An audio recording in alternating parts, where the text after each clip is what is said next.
पेश किया गया, क्या वाकई में महिलाओं को आरक्षण मिल जाएगा? और ये जो डिलिमिटेशन की बात है, इसका उत्तर प्रदेश की और देश की राजनीति पर और ख़ास तौर पर दक्षिण के राज्यों में क्या राजनीतिक प्रभाव है? देखिए, महिला आरक्षण का तो सभी दल समर्थन कर रहे हैं।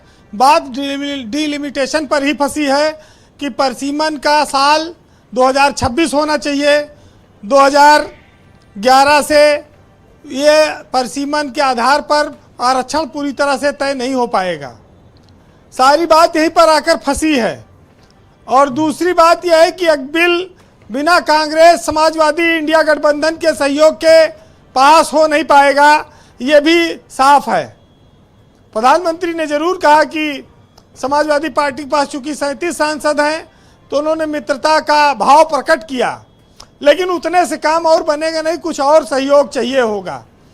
जब से ये दक्षिण की बात उठी है कि दक्षिण का प्रभाव घटेगा, चूंकि तेलुगु देशम पार्टी बीजेपी की सहयोगी पार्टी है और बीजेपी बहुमत में नहीं है अकेले, तो उसको अपने सहयोगियों को भी मनाना साधना बहुत आवश्यक हो जाता है।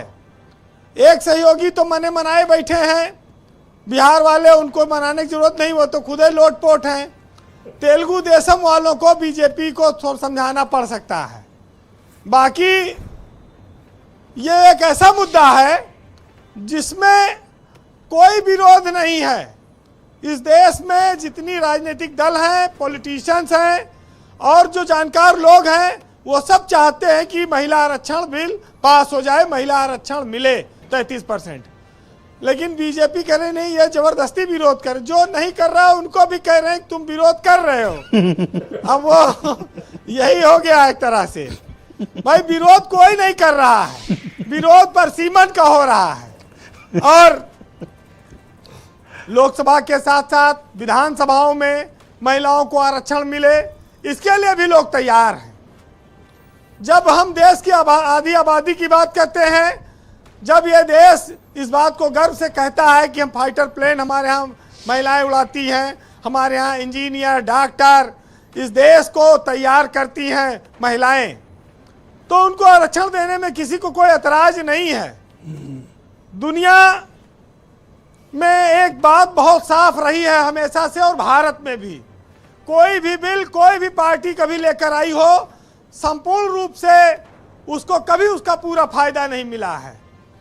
थोड़े समय पर फौरी तौर पर एक आध चुनाव में आप लाभ ले सकते हैं, लेकिन जब कोई चीज लागू हो जाती है फिर जनता उसको भूल जाती है और फिर वो अपने हिसाब से राजनीतिक दलों का सपोर्ट करती है। यहाँ मेमोरी बड़ी छोटी है, एक आध चुनाव में फायदा हो सकता है। 16 से 18 तारीख तक इस पर बहस होगी, चर्चा होगी। 23 तारीख को तमिलनाडु में चुनाव है, बंगाल में 24 को चुनाव है। यही दो चुनाव में फायदा अधिकतम मिल सकता है। इसके बाद आगे ज्यादा मिलेगा, तब तक लोगों को मेमोरी से बात उतर जाएगी। बस एक बात यह है, सवाल लोगों ने खड़ा किया है कि लोकसभा में कहीं पर 25 लाख मतदाता है और कहीं पर 8 लाख मतदाता है। इस आधार पर परिसीमन में कैसे बदलाव होगा, ये बात अभी स्पष्ट नहीं हुई है। किसी को कोई दिक्कत नहीं है इस आरक्षण बिल से। जिनको दिक्कत थी वो लोग राजनीति में हाशिए पर जा चुके हैं।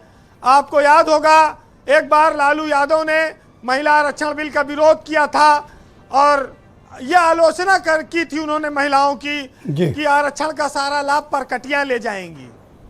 परकटियां से उन्होंने ये कहकर बड़े घरों की या शिक्षित महिलाओं की उन्होंने तुलना की थी, जबकि उनकी उस समय बहुत आलोचना हुई इसके लिए और उनको माफी मांगने के लिए कहा गया।